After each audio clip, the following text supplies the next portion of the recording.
Jak mogłaś go zostawić? To pytanie słyszałam setki razy od znajomych, od rodziny, od ludzi, którzy byli pewni, że znają prawdę, bo Andrzej był idealny, a przynajmniej taki obraz pokazywał światu.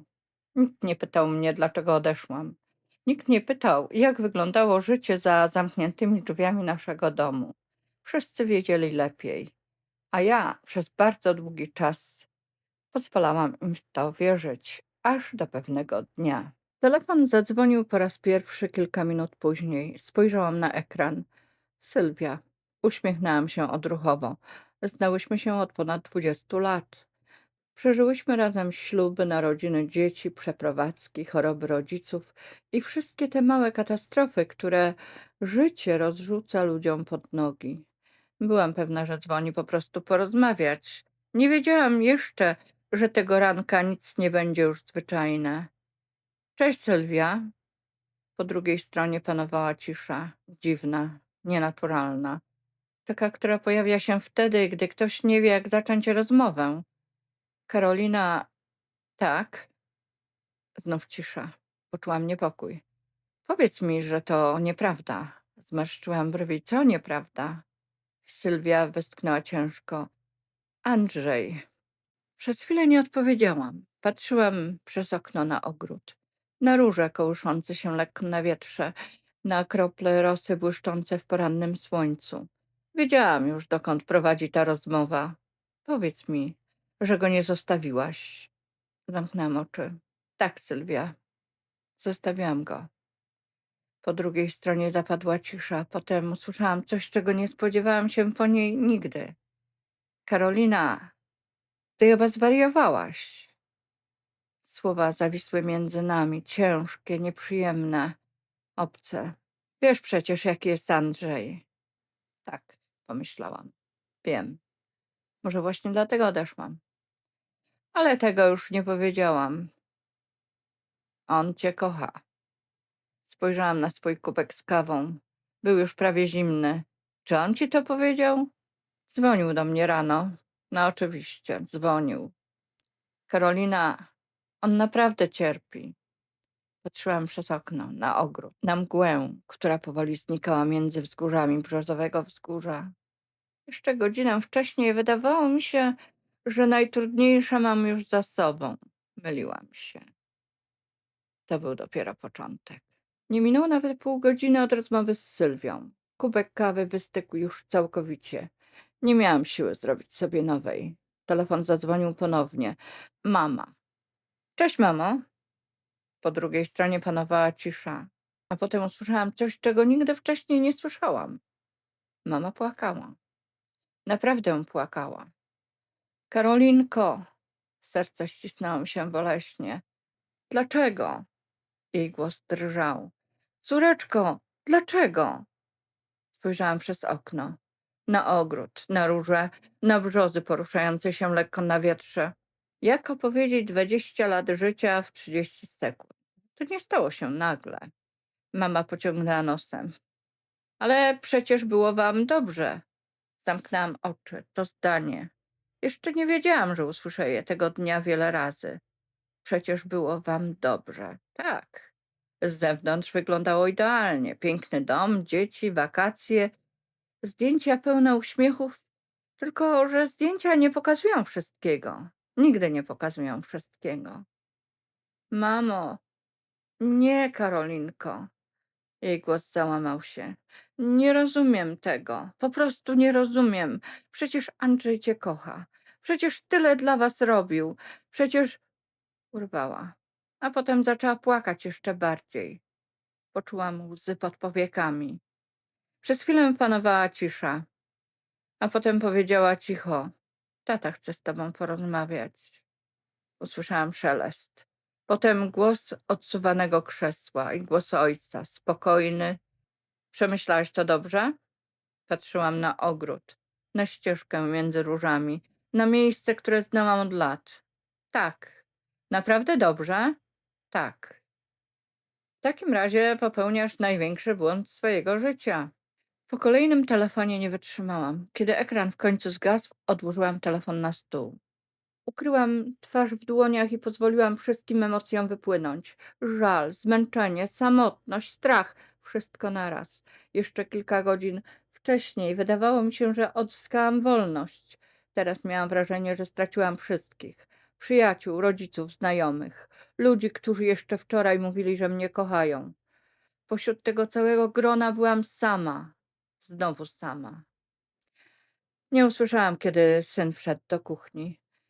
Poczułam tylko delikatny dotyk na ramieniu. Podniosłam głowę.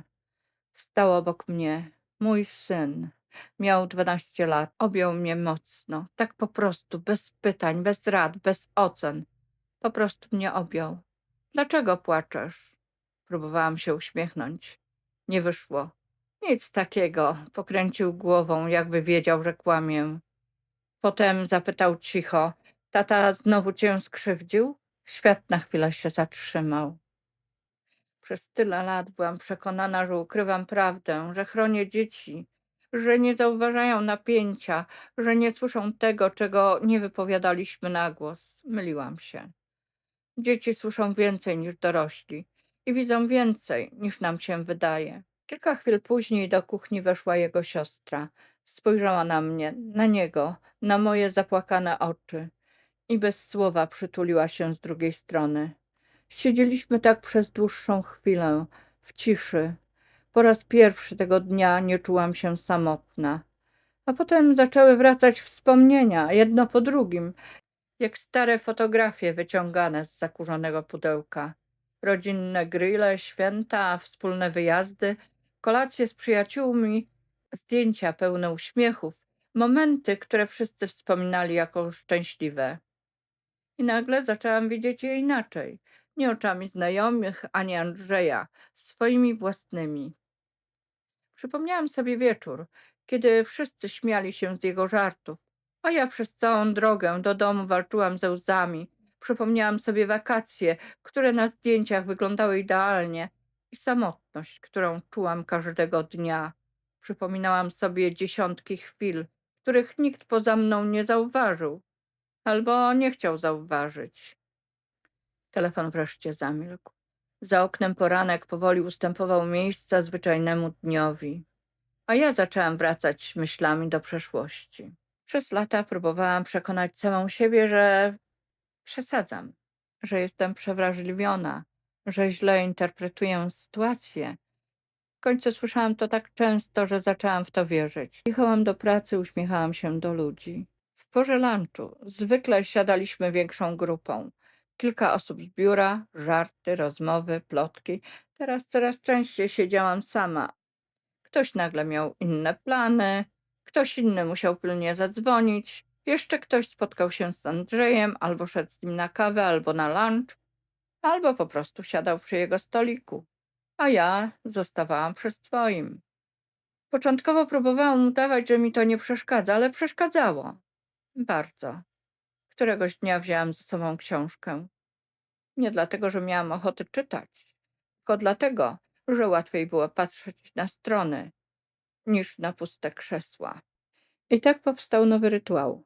Lunch, kanapka, kubek herbaty i książka. Nie wiedzieli, że często przez kilka minut czytałam ten sam akapit w kółko, nie rozumiejąc ani jednego słowa, bo obserwowałam. Widziałam, jak Andrzej śmieje się przy stoliku po drugiej stronie sali, jak ludzie słuchają go z zainteresowaniem, jak kiwają głowami, jak współczują. Minęły kolejne dni, potem tygodnie, życie wracało do swojego rytmu, przynajmniej z pozoru. Wstawałam rano, parzyłam kawę, jechałam do pracy, wracałam do domu, pomagałam dzieciom, czytałam, pieliłam ogród, spałam i następnego dnia robiłam dokładnie to samo. Któregoś dnia siedziałam sama podczas przerwy obiadowej. Książka leżała otwarta przede mną. Nie pamiętam nawet tytułu. Przez ostatnich 10 minut przeczytałam ten sam akapit chyba 5 razy. Mogę? Podniosłam głowę. Przy stoliku stał Wiesiek. Nie widziałam go od kilku tygodni.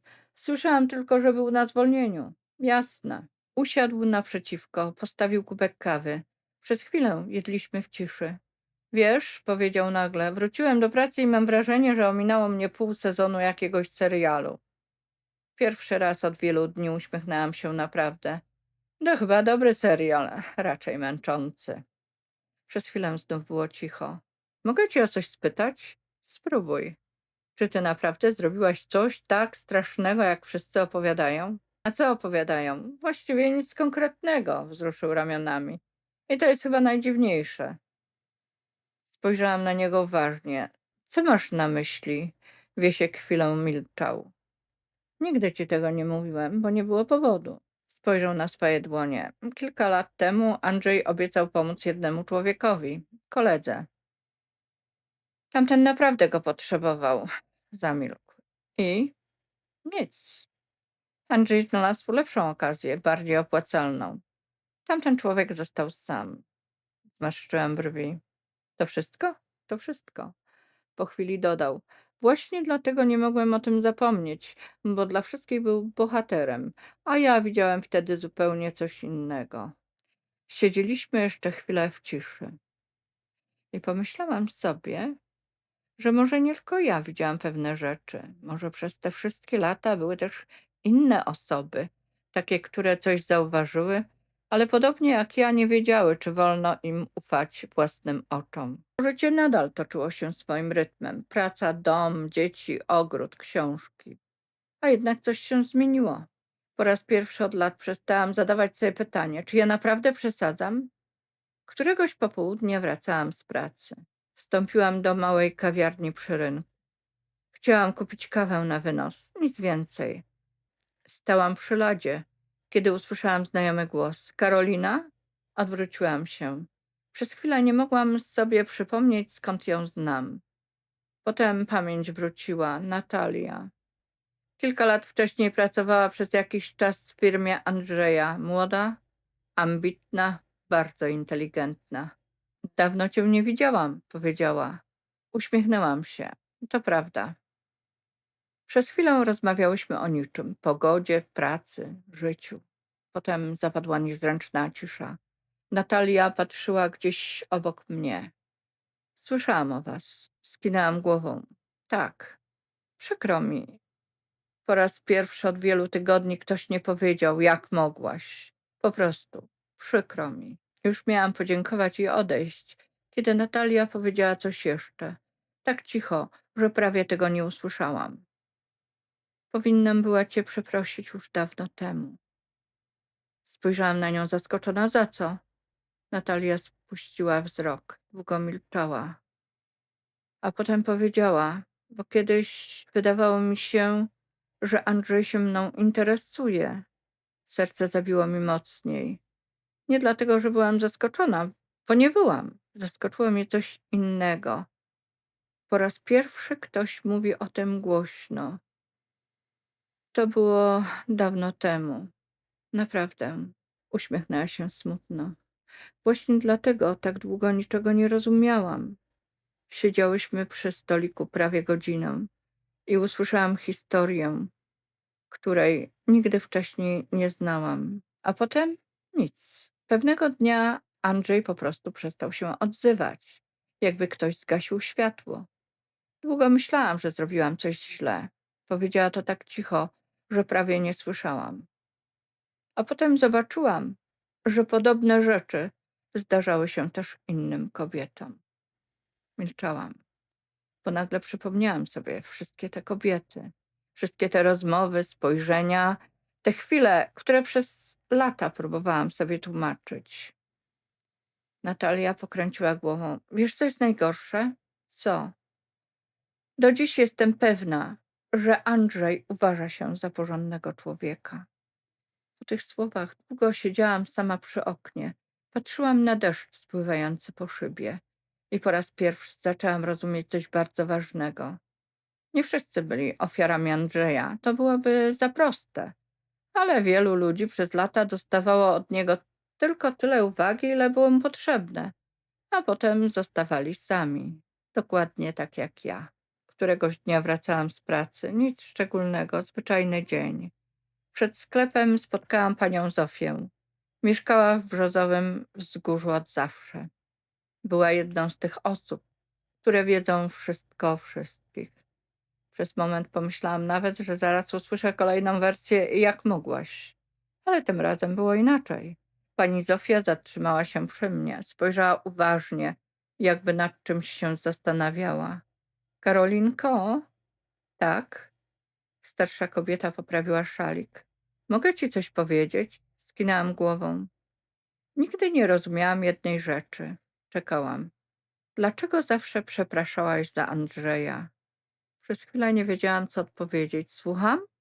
Pani Zofia uśmiechnęła się smutno. „Oj, dziecko, ty chyba myślisz, że ludzie nic nie widzą.” Serce zaczęło mi bić szybciej. „Nie rozumiem. Widziałam was przez lata.” Zamilkła.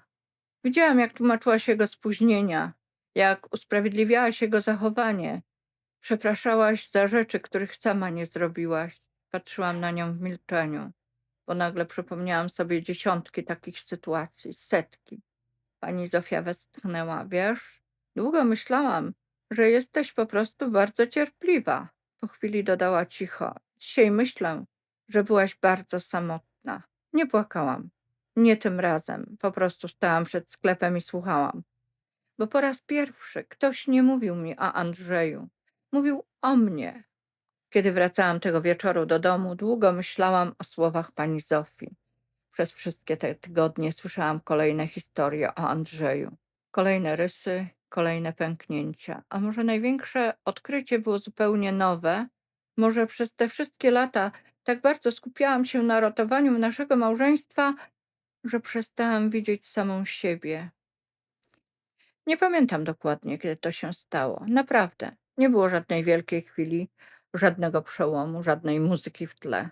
Po prostu rozmawialiśmy o czymś kompletnie nieważnym. O szkole, o nauczycielu matematyki, o psie sąsiadów, który podobno zjadł komuś kapcie. I nagle mój syn powiedział coś tak absurdalnie śmiesznego, że moja córka parsknęła śmiechem. Potem ja. A potem wszyscy troje śmialiśmy się tak mocno, że nie mogliśmy przestać. Łzy płynęły nam po policzkach. Nagle zorientowałam się, że nie pamiętam, kiedy ostatnio śmiałam się w ten sposób. Naprawdę, bez kontrolowania siebie, bez zastanawiania się, czy komuś to przeszkadza, bez myślenia, co za chwilę ktoś powie. Po prostu się śmiałam, a potem zapadła cisza. Ta dobra cisza. Spojrzałam na dzieci, one też to poczuły. „Co?” „Nic”, uśmiechnęła się córka. Dawno nie było tak fajnie. To zdanie trafiło mnie prosto w serce. Dawno. Spojrzałam na nich, naprawdę spojrzałam. I zobaczyłam to, czego wcześniej nie chciałam dostrzec. Nie tylko ja odetchnęłam po odejściu Andrzeja. Dzieci też. Przez chwilę poczułam uczucie winy, bo przez lata powtarzałam sobie, robię to dla nich. A może czasem zostawałam właśnie przez nich? Mój syn spojrzał na mnie. „Mamo?” „Tak, teraz jest spokojniej.” Powiedział to tak zwyczajnie, jakby mówił o pogodzie. Jakby nie zdawał sobie sprawy, że właśnie wypowiedział zdanie, które uwolniło mnie od lat poczucia winy. Tej nocy długo nie mogłam zasnąć. Leżałam i patrzyłam przez okno na ciemne zarysy brzóz za domem. I po raz pierwszy od bardzo dawna nie zastanawiałam się, czy dobrze zrobiłam. Zaczęłam zadawać sobie inne pytanie. Dlaczego tak długo czekałam? Przez długi czas wydawało mi się, że najtrudniejszą częścią mojej decyzji będzie odejście. Myliłam się. Najtrudniejsze było wszystko to, co przyszło wcześniej. Lata wątpliwości, tłumaczenia, lata zadawania sobie tych samych pytań. A co powiedzą ludzie, rodzina, co powiedzą dzieci, a co pomyśli ksiądz, a może przesadzam. A może każdemu jest czasem tak ciężko? A może powinnam jeszcze trochę poczekać? Przez lata żyłam bardziej pytaniami innych ludzi niż własnym sercem. Dopiero później zrozumiałam coś bardzo prostego. To nie rodzina miała budzić się każdego ranka w moim domu. To nie znajomi mieli wracać każdego wieczoru do mojego życia. To nie sąsiedzi mieli żyć z konsekwencjami mojej decyzji. Ja miałam. Tylko ja. I właśnie dlatego tę decyzję również musiałam podjąć sama.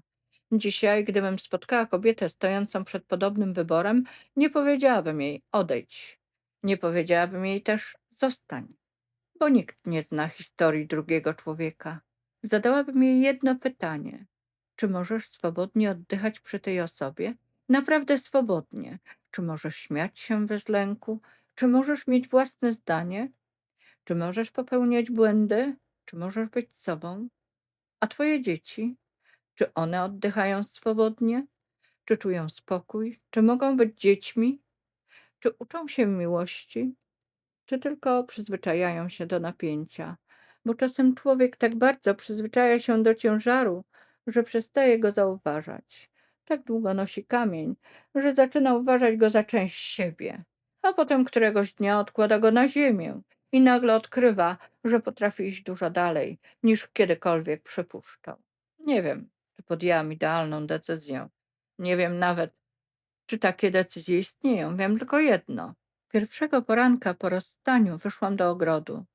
Spojrzałam na mgłę unoszącą się nad brzozowym wzgórzem.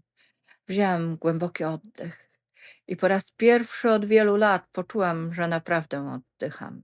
No po prostu próbowałam zbudować dom z człowiekiem, który całe życie budował pomnik samemu sobie.